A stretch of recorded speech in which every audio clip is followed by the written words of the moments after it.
Ó, vou começar então. Qual a opinião dos espíritos sobre o feminismo? Pergunta simples, direta, sem malícia nem animosidade. E assim também é a resposta dada pelo guia e protetor do médium. Na resposta, não está explícito propriamente um pronunciamento geral dos espíritos, como pede a pergunta. Como, porém, o guia não faz restrição alguma às suas palavras, parece-nos que podemos aceitá-las como um ponto de vista coletivo. E este, como se verá, não é de todo favorável ao sentido tomado pelas chamadas conquistas feministas do panorama contemporâneo. Tan, tan, tan, tan.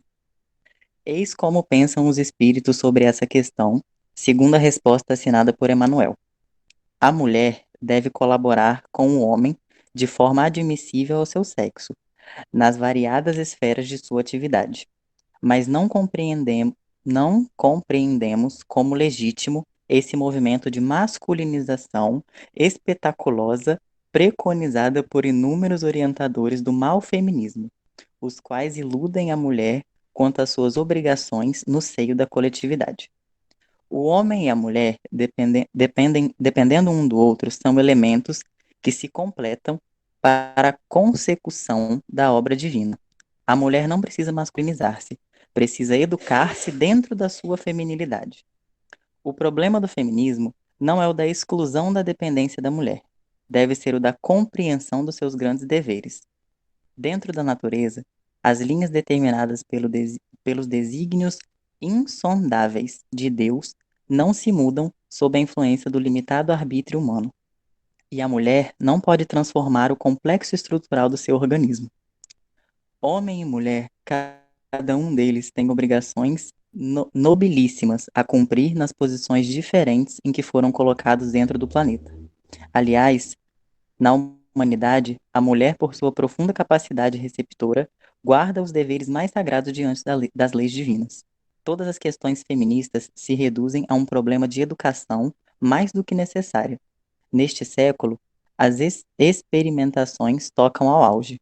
A mulher não podia escapar a essa onda de transições. Todavia, faz-se preciso conter o delírio, a alucinação de mentalidades apaixonadas, nos excessos de idealismo e que se voltam para o campo da publicidade, falhas no conhecimento imprescindível, sem saber o que desejam e sem nada trazer de melhor aos que se foram para as lutas da existência, intoxicando o espírito da juventude. As ideias são forças que, como a eletricidade, arruinam o que encontram na sua passagem, quando não são devidamente controladas. Toda força necessita de educação para se expandir com benefícios. O problema da mulher, antes de ser estudado dentro dos códigos transitórios dos homens, precisa ser resolvido à luz do Evangelho. Aí, como um subtítulo pequenininho dentro desse capítulo, tem a evolução dos povos, significa a evolução dos códigos. O que dissemos em relação ao feminismo, poderíamos repetir quanto às questões sociais em geral. As indagações são muitas a respeito. Uma dessas é a seguinte: o que pensam os espíritos sobre a desigualdade social? A indagação é das que convidam aos debates longos e às demoradas dissertações. Emanuel, porém, vale-se aí mais uma vez do seu admirável poder de síntese para responder. O problema das desigualdades sociais afronta os pensadores desde a aurora dos tempos. É preciso, contudo, considerar-se que se a pobreza luta com infortúnios e adversidades, a riqueza e a autoridade implicam deveres muito sagrados diante das leis humanas e divinas, dos quais decorrem responsabilidades temíveis para quantos não o saibam cumprir. Eu coloquei aqui no final uma observaçãozinha que é só para contar para vocês que esse livro foi escrito em 1936, porque às vezes pode alguém achar que esse livro foi tipo de ontem e que estão metendo pau no feminismo, mas não, ele é um livro bem antigo. E é isso, galera. O que vocês acharam? Conta para mim. Ô, João, eu amei. E eu vi um vídeo esses dias também, porque essa questão assim do feminismo, muito importante a gente abraçar a causa, mas antes de tudo, a gente tem que saber o que é. A gente tem que entender pessoas, mulheres que sofrem de verdade as questões que traz essa palavra. Porque muitas vezes a gente fala, igual eu vi o vídeo, igual eu tô falando que eu vi um vídeo, a mulher falando, eu sou feminista, eu luto pela causa. Aí o cara começou a perguntar um monte de coisa. Qual que é o pilar do feminismo? Aí ela nem sabia. Qual que é? Aí ela, por que então você está defendendo? Aí ela, é porque a mulher tem que ter o salário igual ao homem. Aí ele falou assim, você sabia que existe uma lei em que as mulheres têm que receber o mesmo que os homens? É uma lei. Aí a mulher, não sabia. Aí ele, então por que você está lutando pelo salário, então? Então, assim, as pessoas simplesmente querem ter o rótulo falando, eu sou X coisa. Mas não vive, não sabe o que é, não busca saber, não busca informações. Muito bom, João. Acho que pode ser realmente uma coisa que a gente pode trazer como assunto, né? Principalmente sobre as coisas que muitas se dizem ser e trazem defendendo, que a gente tem que colocar aí a nossa visão, né, sobre esse movimento. Eu acho muito legal, muito bacana a gente poder trazer isso futuramente, tá? Gostei muito da página. Obrigado. Corroborando com o que a Esté falou, o que mais me chamou a atenção faz diálogo direto com o que ela comentou, que é sobre as pessoas às vezes não entenderem o que é, tanto para aderir quanto para criticar. O que mais me chamou a atenção nessa passagem foi falar sobre masculinização da mulher. Será que o feminismo é sobre masculinização? Gente, quem vai fazer a prece? Vamos fechar os nossos olhos, primeiramente agradecer a Deus a oportunidade de mais um encontro da nossa mocidade espírita Leopoldo Machado, pedindo aos mentores da nossa mocidade que continue iluminando a todos para que ela continue edificante, forte, do jeito que é, com vocês formidáveis, trazendo estudos maravilhosos, páginas, uma amizade, uma união muito grande, sendo exemplos para outras mocidades também. Agradecidos estamos desse encontro de hoje, que o João Felipe já foi iluminado na página dele, que a Laura possa ser agora no estudo, e que a espiritualidade amiga esteja sempre conosco, agora e sempre. Muito obrigada, meu Deus. Vamos dar por iniciada mais um encontro da nossa mocidade. Que assim seja, graças a Deus. Então, hoje, deixa eu abrir aqui, eu vou trazer sobre o assunto, sobre o capítulo do Evangelho. Gente, se não me engano, é o terceiro capítulo ou quarto, tá? Agora eu não me lembro. Que é Bem-aventurados os aflitos. E eu começo com uma pergunta para vocês. Vocês acham que por que, aparentemente, uns sofrem mais do que os outros? Questão de resignação, de ter que colocar em prática essa questão da resignação. O que é resignação? Também. Resignação é você aceitar uma coisa assim, é igual você sofrer. Você está sofrendo, você sofre aquilo, mas você aceita que aquilo é para o seu bem. Entendeu? Você consegue. Acho que é isso. Principalmente as vidas passadas, né, Laura? Você consegue assim, lidar bem com a situação, sabe? Você não fica ali.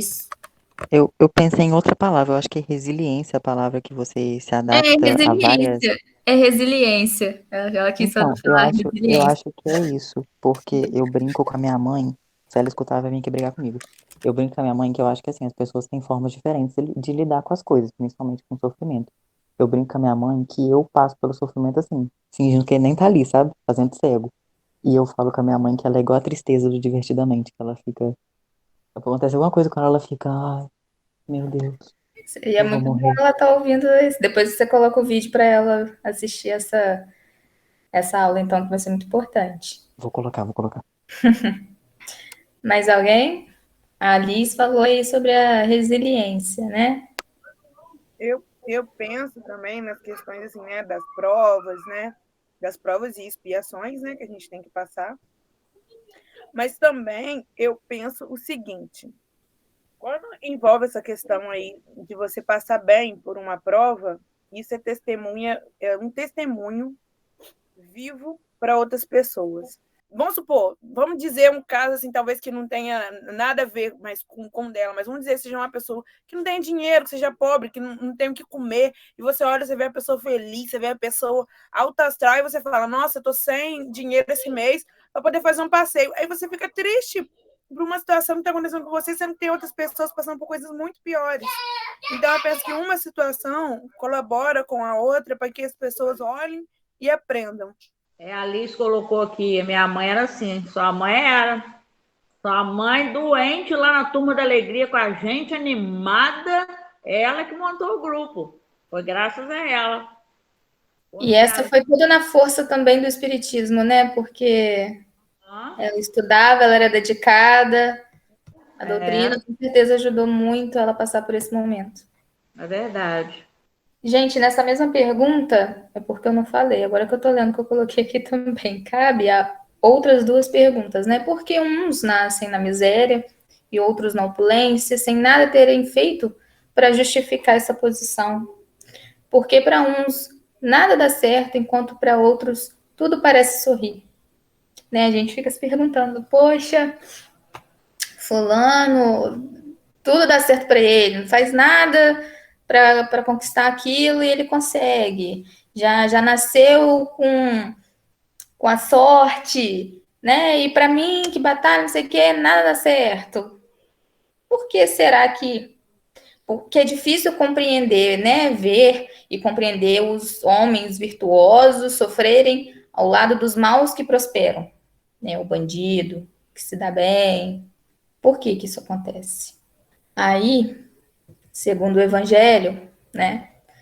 As vicissitudes da vida têm, pois, uma causa, e uma vez que Deus é justo, essa causa deve ser justa. O que vocês entendem dessa frase do Evangelho?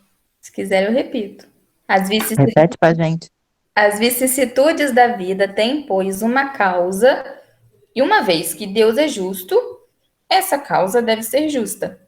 Quando a gente escuta essa frase, parece que até que a frase é injusta. Porque se você parar para pensar que o bandido sempre se dá bem, então se tem a causa é justa, então a consequência tem que ser, por que o bandido então sempre se dá bem? A gente fica pensando nessa questão, né? Sim. Nem sempre, talvez nessa vida, mas na outra a gente já não sabe se ele vai continuar se dando bem, né? Eu ia falar isso, aí na próxima vida tudo dá errado pra ele, aí a gente não viu a última vida Pois dele, é. acha que é injusto, mas não, aí tudo tem um porquê. É isso que eu entendi também, né, essa observação além das vidas. Tipo assim, a gente tem na justa medida daquilo que a gente merece, daquilo que a gente fez. Gente, eu vou falar uma coisa aqui para vocês, de uma coisa que eu vi, né, sobre espiritismo, etc. De uma pessoa que tem muita dívida espiritual e a vida facilitou completamente a vida dessa pessoa para que ela viesse como boas condições para se tornar médico, poder ajudar as pessoas, porque essa seria a missão dessa pessoa, entendeu? A vida facilitou tudo para que fosse torná-lo médico, para que curasse pessoas. Tá vendo como é que, assim, a gente não entende, na nossa ignorância, né? Caramba, a pessoa às vezes nem é boa, às vezes é uma pessoa horrível, mas às vezes é o início de uma encarnação com resignações, né? É o início de uma lição para essa pessoa, né? E aí, o Evangelho traz para a gente aqui também. As vicissitudes da vida são de duas fontes diferentes, que se distinguem. Umas têm sua causa na vida presente e outras fora dessa vida. Então, vamos lá. A fonte dos males se reconhecerá que muitos são a consequência natural do caráter e da conduta daqueles que o suportam. Os homens são vítimas de seu orgulho, da sua ambição, da sua má conduta, não sabem limitar seus desejos, não têm perseverança. As uniões infelizes, né, porque são de interesse calculado, ou de vaidade, né, os males e as enfermidades, são a consequência da intemperança e dos excessos de todos os gêneros. Então, a causa dos nossos problemas está em nós mesmos, nas nossas atitudes, em todos os excessos. Tudo em excesso é ruim, né?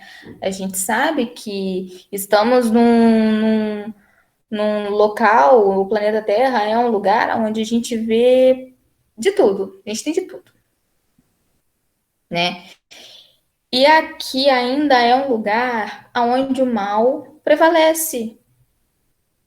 Então, para a gente poder ter forças para conseguir lutar contra o mal, é muito grande, tem que ser uma força absurda, entendeu? Por isso que a gente tem que estar sempre vigilantes o tempo todo nas nossas atitudes, porque elas terão uma consequência. Quantos pais são infelizes por não terem combatido suas más tendências, né? Suas más tendências no princípio, né? As más tendências dos filhos no início, por fraqueza ou indiferença, tipo, isso aí é da idade, né? A gente ouve muito isso, isso aí, daqui a pouco muda, né? E deixam desenvolver na criança o orgulho, o egoísmo, a vaidade, né? Então, os pais aí têm muita responsabilidade nesse mundo, muito mesmo, muita responsabilidade. E aí, a gente pode evitar essa lei, né, do orai e vigiai. A gente pode evitar o pensamento. E se eu tivesse feito ou não tivesse tal coisa, eu não estaria em tal situação. Por isso que a gente fica se lamentando, às vezes, se eu não tivesse feito isso, não tinha acontecido isso. Por que fez? Né? A quem culpar as suas aflições, senão a si mesmo? O homem é causa... O homem é a causa de seus próprios infortúnios, né? Mas em lugar de reconhecer, ele acha mais simples, menos humilhante para sua vaidade acusar a sorte, a providência divina. Não, porque Deus quis assim, não fui eu que busquei, né? Estar onde eu estou. Não, foi Deus que quis. Não. Eu gosto dessa questão da sorte, né? Porque eu vejo que o pessoal tem até um pouco quebrado o tabu sobre essa palavra. Mas todo mundo pensa, foi sorte, não sei o quê. Se você não levantar, não pegar, fazer, não correr atrás, né? Tem como você falar que é azar, né? Que não tem sorte, que o mundo só conspira a favor da outra pessoa, sendo que você não levanta e vai fazer o seu. Então, fica complicado, né? Uhum, com certeza. E tomar cuidado com o que a gente faz também. Muito cuidado. O homem, vocês acham que o homem é sempre punido pelo que pecou? Eu acho que punido não, eu acho que ele é cobrado pelas coisas que ele fez. Mas às vezes não é tipo assim, não é tipo, você tirou a mão de alguém, você vai perder a mão também. Porque a gente já comentou dos casos das pessoas que essa. Meu Deus, eu acabei de falar que não é punida, eu quero usar a palavra punição. Mas que não é. Que não vem na mesma intensidade. A gente já comentou, acho que foi aqui de uma pessoa que tinha. Eu não sei se a gente comentou, se eu sonhei, sei lá. Da pessoa que tinha. Que era pra ela perder, eu acho que a mão, ela perdeu só um dedo, alguma coisa assim. Vocês lembram? Então, eu pensei isso, eu acho que depende. Depende, porque às vezes até o erro da gente é importante, porque se a gente não tivesse errado, a gente não teria aprendido. Então, eu acho que depende da observação que você tem perante aquilo, da aceitação, do auto-perdão e também do aprendizado. Então, eu acho que essa cobrança, né, não punição, mas essa cobrança, ela é interferida por isso, por essa, né, observação daquele que fez. Não sei se vocês entenderam a ideia. Assim, uma observação importante do que a Bia falou sobre a gente errar para aprender. No momento, no grau de evolução que a gente está, realmente, o erro é importante para que a gente aprenda. Porém, se a gente puder evitar o erro, a gente pode aprender sem errar. Eu penso, essa questão do erro aí, eu estava até refletindo esses dias sobre isso. Porque o que acontece com a gente? A gente erra uma, a gente erra duas. A gente não vai errar nunca só uma vez na vida, a gente vai errar só uma vez em relação a uma coisa. Então a gente erra uma, a gente erra duas, a gente erra três. Quando chega na quarta vez, você já fala assim: opa, peraí. Eu tô lembrando que quando eu fiz tal coisa errada, tal coisa aconteceu comigo. Vamos supor, é igual a bebida. Você bebe, você começa a beber. Aí no outro dia você tá de ressaca. Aí dá um mês, você tá bebe, tá de ressaca. Aí quando vai chegar daqui um certo tempo, você vai falar: poxa, vou maneirar hoje, porque eu lembro que daquele dia me aconteceu x coisa. Aí chega um tempo que você fala: eu não vou beber, pra que eu vou beber? Eu não preciso beber mais. Então, assim, é um trabalho que você faz, tipo assim, como se fosse diariamente o erro, até você chegar ao ponto do acerto. Porque a perfeição, gente, a gente não chega na perfeição no dia para o outro, não existe isso. Isso eu aprendi isso com o Espiritismo e aprendi isso na minha faculdade de administração, que a perfeição você só chega a ela com o trabalho, com uma persistência. Então, o erro, ele serve para que a gente chegue à perfeição. Então, a gente tem que persistir, né? Errar, errar, errar, para chegar a um ponto de falar: não, isso me dói, isso me machuca, eu não quero mais fazer isso. E aí chegar no ponto de, quando vê o erro, quando vê a aprovação, olhar e falar: não, peraí, não é assim, não é desse jeito. Eu já vivi isso, tipo, o espírito vai gritar: eu já vivi isso, não vai aí. Então você fica: não, não vou aqui, isso aqui não é legal. E aí você já não vai mais, você já não erra mais. Eu acho que o pior tipo de erro é quando assim a gente tem consciência que está errando e continua acomodado naquele erro. Eu sei que assim a perfeição ela não, a gente não tem, né? Estamos bem longe, mas não significa que a gente tem que acomodar na imperfeição. A perfeição ela é a bússola, senão não teria sentido a nossa vida. Ai, fui para uma análise bem mais doida aí. Vai chegar uma hora que a gente não vai errar mais, né? Mas no grau evolutivo que a gente está, a gente vai errar. A gente vai errar sem saber que tá errando, né? Foi o que a Esther falou, né? Muitas vezes a gente vai errar, agora saber que tá errando, continuar errando, aí não dá. A gente vai. Mas vamos à resposta. Segundo o Evangelho, não são minhas palavras, a lei humana não pode alcançar todas as faltas. Ela atinge mais especialmente aquelas que prejudicam a sociedade, né? Igual a nossa justiça, e tá aí para punir as pessoas, né? Que prejudicam o convívio social. Mas Deus quer o progresso de todas as suas criaturas, e por isso ele não deixa impune nenhum desvio do caminho reto. Não há nenhuma só falta, por pequena que seja, uma só infração à sua lei, que não tenha consequências forçadas e inevitáveis, mais ou menos tristes. O que isso quer dizer? Ali tem depois um negócio, deixa eu ler também.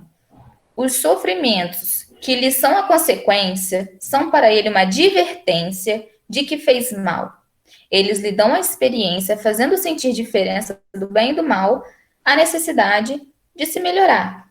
Então, assim, aí a gente para pensar: poxa, igual a história de André Luiz. André Luiz não foi não foi punido pelo seu suicídio indireto, e ele nem sabia que ele estava cometendo um suicídio indireto. Então, por mais que a gente não saiba que está errando, a gente vai ser punido, para a gente saber que aquilo não é certo, que aquilo é errado, para a gente poder aprender. Então, tudo, nada, quer dizer, nada passa despercebido. Pode falar, amiga. Não, é porque eu gosto de frase que o Espiritismo traz, que é: o acaso não existe. Ou seja, nada é por acaso. Tudo tem uma razão de ser, tudo tem um porquê. Então, se as coisas acontecem, é porque tem um porquê. Então, é o que você falou, às vezes a gente não se dá conta, às vezes a gente não sabe o que está acontecendo, o porquê está acontecendo aquilo. mas são erros que a gente faz e aquilo retorna. Muitas vezes a gente retorna na própria encarnação. Pensa nas suas relações com as pessoas. Quando você é desonesto, quando você trapaceia o outro, tipo assim, você engana uma pessoa sem que você está se relacionando mesmo. Às vezes não está tendo nada de demais. Então você engana, você mente, você finge, você está com essa pessoa e está conversando com outra. E aí lá na frente você não consegue se relacionar com ninguém, porque as pessoas com que você se relaciona estão fazendo a mesma coisa que você fez no passado. E daí você fala, nossa, eu não, acho que eu não vou me dar bem com ninguém nessa vida, eu acho que eu não vou encontrar ninguém. Mas você não para pensar nas coisas que você já fez com os outros lá no passado, e isso está retornando para você aprender mesmo a lidar com isso. Com certeza. Com certeza.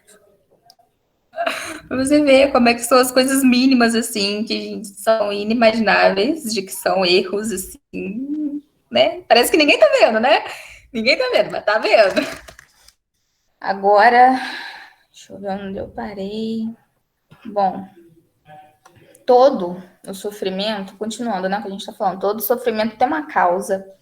E quem sofre, na verdade, gente, isso é muito difícil. Isso é o que a gente deve fazer. Mas, assim, não quer dizer que todos consigam fazer, né? Porque a gente não tem essa evolução toda, mas tá lá. Que quem sofre deve dizer: perdoai-me, Senhor, porque eu pequei. E depois eu li também no Evangelho nessa parte, é porque tá lá mais pro final. Que quem sofre deve agradecer pelo sofrimento. Muitas pessoas gostam de dizer que o espírita, ele gosta de sofrer, né? Na verdade, a gente não pede para sofrer, né? A gente não quer o sofrimento, mas a gente sabe que o sofrimento, ele nos ajuda a evoluir. Então, quem quer evoluir, né? Quem quer crescer espiritualmente, vai aceitar tudo com resiliência, com resignação. Então, quando você sofre, você tem que saber que você está sofrendo por uma falta sua. Então, você pede perdão, né? Porque você tá levando, é como se você estivesse levando uma bronca, né? Tem quando você faz uma coisa errada, sua mãe te dá uma bronca e você pede desculpa, às vezes. Então, é a mesma coisa, né? É a mesma situação. E agora, agradecer. Gente, isso deve ser tão difícil, assim, né? É igual agradecer por esse momento que a gente está passando da pandemia, né? Parece até que a gente está fazendo uma... Como é que fala? O que eu posso dizer? Mas, assim, parece que estamos desdenhando todas as mortes, as famílias que perderam entes queridos. Quando a gente fala, né? A palavra. Oi? Banalizando, né? Banalizando, entendeu? Parece que a gente está desrespeitando. Mas não é, porque a gente sabe que muitos desses irmãos que foram levados, se a gente tiver a consciência total, né, da vivência espiritual, a gente pensa, caramba, a pessoa foi tirada de um mundo de sofrimento, né? Porque aqui é onde a gente sofre. Aqui tem alegrias também, mas tem muita tristeza. O mal sobre a terra ainda é o que prevalece. Isso é muito difícil, mas é uma coisa que a gente ainda vai conseguir fazer. Tem até gente, eu não sei o que que é, mas tem, não sei se é um país ou são índios, não sei agora. Mas eu li uma história de um povo que faz festa quando uma pessoa morre e agradece, porque eles sabem que aqui é uma terra de sofrimento. E quando ela é levada para o plano espiritual, é onde ela está, né, descansando, tá num lugar mais feliz. Aí a gente fica pensando assim, meu Deus, que loucura, né? Mas é verdade. Ai, gente, uma coisa é certa. É assim, eu duvido que alguém passe por esse mundo sem viver, nem que seja um tipo de sofrimento, porque aqui não é passeio da Disney, entendeu? E tudo depende da forma como a gente encara o sofrimento. Eu acho que aí entra aquela frase, né? Eu aceito, entrego, confio e agradeço. É isso. Eu acho que isso vai ser a cada encarnação, sabe? Acho que a cada encarnação a gente vem mais resiliente, a gente vem entendendo mais, né? Porque a gente vai evoluindo. Então, conforme a gente vai reencarnando, a gente vai ganhando essa sabedoria, né? Creio eu que isso seja bem gradativo, bem, não é que, não, eu estudei isso aqui hoje, então tudo o que acontecer de ruim comigo, agora eu vou agradecer, entendeu? Não é bem assim, claro que a gente vai sofrer. Até porque somos humanos, né? A gente se revolta também. Exatamente, exatamente, não E, é? gente, quando a gente estuda a história do mundo, assim, você fica pensando, eu tô falando isso porque eu já tava estudando lá umas coisas de guerra, algumas coisas. Aí eu falei, gente, tudo que a gente vive ainda é pouco. A gente já fez tanta coisa ruim que, nossa senhora. Esse mundo já foi muito primitivo, muito primitivo. E eu também fico olhando assim, né, essas histórias antigas, eu fico, meu Deus, quando as pessoas estavam passando por guerra, por transmissão viral, igual que a gente está passando, e por uma outra situação. Eu lembro que eram 3 problemas, assim, de saúde pública que estavam acontecendo. Eu fiquei, caraca, sabe? Imaginei na situação que a gente está hoje, eu fico assim, ainda pensando assim, meu Deus, obrigada por E ainda não acabou, não. Guerras ainda existem, entendeu? coisa. Gente, ó, a gente até virarmos, né, o planeta de regeneração, a gente ainda vai passar por muita coisa. Então, vamos nos preparando aí. Não aguento mais. Felizmente, a gente está pagando pelo que a gente fez. É igual a natureza. A natureza, você acha que ela não vai se revoltar, que ela vai voltar a tomar o espaço dela? Que a gente tomou? Vai. Entendeu? A gente já viu as catástrofes, né, acontecendo, falta de água, falta de não sei o quê, camada de ozônio. São as nossas próprias faltas. A gente está pagando por isso. O homem suporta o que fez aos outros suportarem. É por isso que a gente está até falando do. Esté falando do que fez. Que a gente faz, engana a pessoa que a gente tá, e que aquilo acontece com a gente de novo. Então, se a gente não paga nessa, a gente paga na outra. Então, a gente suporta o que a gente fez os outros suportarem, né? Se formos duros ou desumanos, poderemos ser tratados com desumanidade. Se formos orgulhosos, poderemos nascer numa condição humilhante. Se formos avarentos ou egoístas, ou se fizermos mau uso de nossa fortuna, poderemos nos ser privados do necessário. Se formos mau filho, poderemos sofrer com os nossos próprios filhos. Então, por isso que às vezes a gente fica vendo, né, as pessoas que estão nas ruas. Pode ser um caso de uma pessoa que foi avarenta. Existem 1000 outros casos. Daí isso aí não quer dizer que, porque ele foi avarento, é uma moeda de troca, entendeu? Não é assim. Pode ser que seja para uma outra lição na vida dele. Mas aí a nossa missão, que não estamos nessas condições, claro que é ajudar a pessoa, não é porque ela está naquela condição que a gente, não, ela pecou em outra vida, então é isso que ela tem que pagar, não vou ajudar nada, não. Não é esse pensamento também que a gente tem que ter, né? O nosso pensamento é sempre ajudar o próximo, não importa as faltas que ele cometeu, até porque a gente nem sabe, né? A gente nem sabe que falta que a pessoa cometeu. Né? Assim se explicam pela pluralidade das existências e pela destinação da Terra como um mundo expiatório. Ainda é um mundo expiatório. As anomalias que apresenta a repartição da felicidade e da infelicidade entre os bons e os maus deste mundo. As tribulações da vida podem ser impostas pelos espíritos endurecidos ou muito ignorantes, para fazerem uma escolha com conhecimento de causa, mas são livremente escolhidas e aceitas pelos espíritos arrependidos. Eu vou explicar isso. Que querem reparar o mal que fizeram e tentar fazer melhor. Aquele que, tendo feito mal a sua tarefa, pede para recomeçá-la a fim de não perder o benefício de seu trabalho. Então, o que isso quer dizer? Os espíritos que são mais endurecidos, aqueles que acham que não tem que melhorar, que não precisam melhorar, né? O que são ignorantes para poder entender o porquê que eles precisam melhorar. A eles são impostas as reencarnações mais atribuladas, né? A eles são impostas essas condições, né? Há outros, né, que são espíritos arrependidos, né, que querem reparar o mal que fizeram, né? Elas podem até mesmo ser escolhidas livremente por eles, né? Como opção do que ele vai sofrer, no que ele vai passar, porque ele está arrependido do que ele fez, então ele quer reparar aquilo, ele está naquela consciência ainda.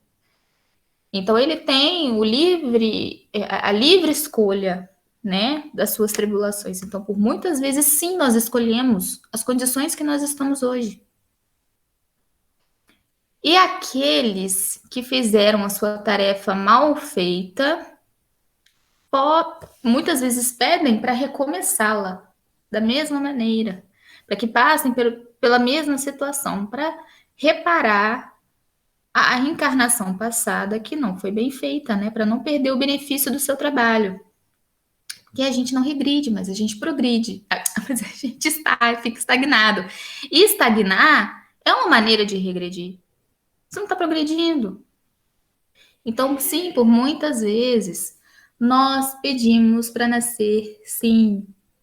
Nós imploramos para nascer nas condições que nós estamos. Eu não pedi para nascer. Pediu sim. E muito. Alguém quer falar alguma coisa?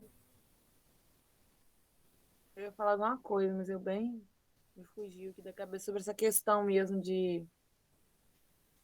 das provas, mas eu até... tá, lembrei. O que acontece? Deus, ele é um pai de amor também, gente. E fique também, assim, bem frisado essa questão. E que ele, jamais, ele quer que a gente escolha pela dor. Ele sempre quer que nós escolhemos pelo amor. Mas muitas vezes optamos pela dor, pensando que dessa forma vamos aprender mais. Então, como ele é justo, ele deixa com que nós, né, nos sujeitemos e escolhemos. Então, muitas vezes a gente falha, a gente cai. Isso não quer dizer que magoe ele, que não entristeça o nosso pai. Porque ele quer ver a gente bem, ele quer ver nós, filhos, né, bem, feliz. E ele quer que a gente sempre escolha o caminho do amor. Sempre. Porque, assim, gente, Deus, em sua infinita perfeição, sente ira. Não tem ira, ele não fica bravo com a gente. Ele nunca vai colocar uma pessoa para ir lá fazer mal na outra porque ele está revoltado com o outro. Enfim, as contradições. Não é? Não tem lógica. Deus é amor, Deus é perfeito. Pode falar, amiga. Não, é porque eu falo também que muitas pessoas comparam a Deus como se Deus fosse material, sabe? Como se ele fosse tocável. Então, eles jogam sentimentos a Deus como se Deus fosse humano, como nós. Mas não, gente, Deus não sente raiva, Deus não sente ira. Sentimentos como esses são sentimentos que não existem para Deus. Deus, ele é infinitamente bom, ele é infinitamente justo. Como que a pessoa infinitamente boa e justa vai sentir ira pela outra? Tipo assim, são coisas que não têm lógica. Mas eles querem trazer Deus tão palpável como se fosse uma coisa que eles precisam acreditar, tipo, eu preciso crer. Então, eles querem trazer ele o mais perto, como se fosse palpável, como se fosse material. Então, eles jogam sentimentos para Deus, como, Deus é fiel. Nós que temos que ser fiel a ele, meu Deus, Deus é fiel, o que é isso? Imagina Deus assim, gente, tem nada a ver com isso. Sustentem seus B.O.s. Ai, gente, tem muitas contradições mesmo. Infelizmente, a gente tem que engolir, porque se você for parar para discutir, não pode parar para discutir, né? Só para encerrar, gente, nossa, eu consegui falar tudo o que eu planejei falar. Vamos lá. Um espírito pode solicitar uma missão, querendo avançar mais no seu grau de perfeição. e se sair vitorioso, ele será recompensado, né? E normalmente elas são essas pessoas que a gente costuma ver, são raras essas pessoas, né? São as pessoas que parecem não ter nenhum mal no coração. Elas têm muita resignação aos seus sofrimentos, elas estão sempre agradecendo a Deus. São aquelas pessoas, assim, boas demais que você fala assim, caramba, essa pessoa parece que nem existe, né? De tão boazinha, de tão entregue, tão devota, né? Parece que tanto sofrimento por ela passa e ela tá sempre agradecendo, sempre vendo o lado bom das coisas. São essas pessoas, normalmente podem ser essas pessoas, né? E até mesmo em espíritos, os espíritos podem solicitar missões como espíritos protetores. Como no caso de Hitler, vocês sabem dessa história? Porque ele foi abandonado pelo espírito protetor dele, né? Ele abandonou a missão. E Gandhi, acho que foi Gandhi que solicitou que ele fosse o espírito protetor dele no mundo onde ele está, o espírito dele foi expurgado, né, para outro planeta. E ele solicitou essa missão, para que ele fosse o espírito protetor dele, para ir preparando para ele poder reencarnar daqui a milênios. Bom, é isso. O estudo tem que ser pela metade porque ele é muito grande e nosso tempo está encerrando. Adorei, foi muito esclarecedor.